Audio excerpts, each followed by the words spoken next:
Killer Queen. Preciso de outra bomba. Faço qualquer tipo de bomba. Sim, mas vai ser uma bomba foda.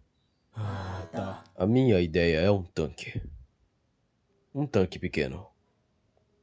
Vai ter uma caveira. De gato.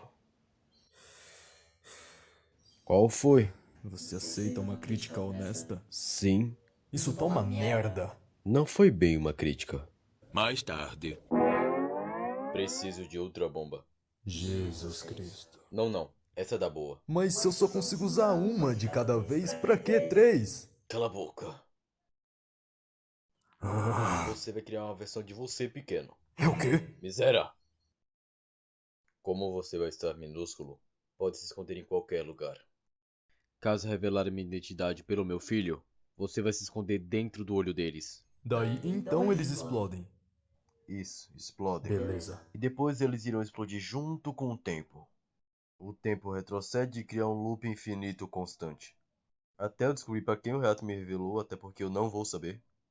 E mesmo resetando, qualquer pessoa que descobrir minha identidade vai morrer mesmo assim. Por que eu não posso apenas ser um homem gato normal? Porque mãos deixam meu pau duro, caralho!